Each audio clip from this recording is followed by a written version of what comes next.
Videohan mo nga ako, Ate Ambit. Kasi, may mga kamarites. May naisip na naman akong kalokohan, Ate Ambit, sa mga kamarites natin. Siyempre. Ano naman yun? Basta wag ka na lang maingay, Ate Ambit. Surprise natin sa kanila yan.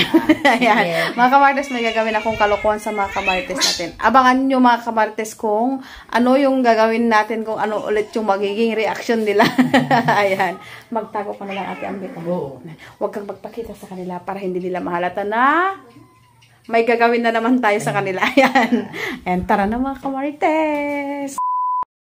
Ate Ambit, kukulatin natin si Pamela na naghugas. Ito, ipapahin natin ito sa kanila. Magtago.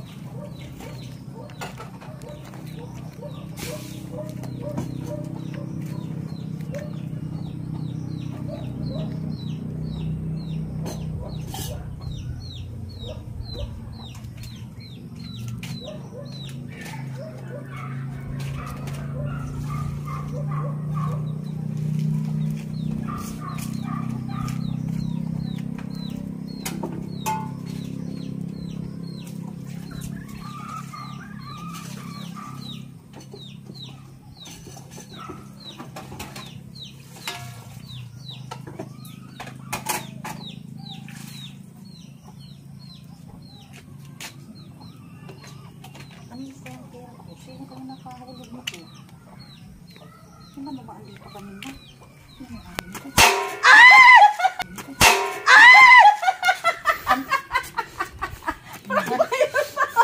Aba naman yan, Ate Edna, ang gugulat ka naman. O, diba?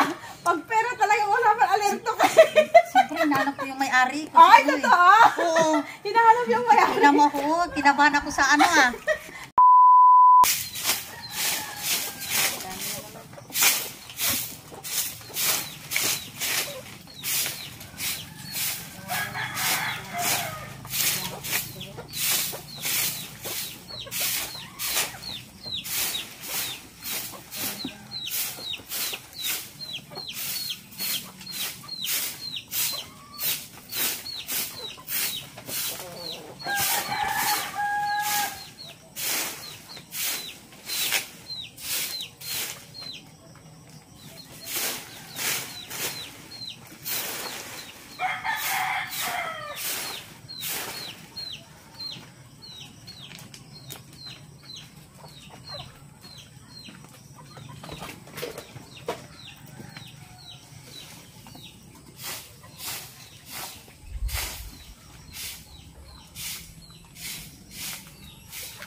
Nasira yung dustpan mo.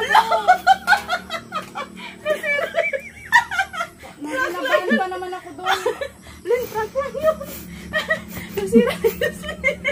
Ibang ginagawa nito, nanggugulat naman ito. Saan yung walis ko, oy? Ko pinaalam. Prank lang yun. Nagulat din ako doon. Natapuran niya. Dako ng walis. Ay, ang tira pa naman. Tutong tira. Wala na yung dustpan. Kaya tindang pa yata yan yung hiniram ko. It's a prank lang yun, Len! Si Mars Analit, nakita ko kanina, papunta siya dito. Ngayon, ipaprank din natin siya. Ito ilagay sa dito sa may daanan.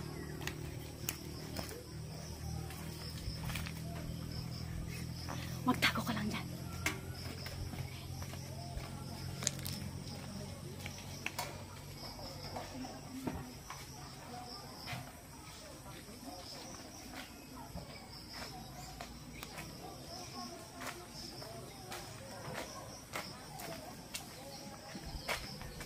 Hoy! May pera. Na, may maraming pera pala ito eh.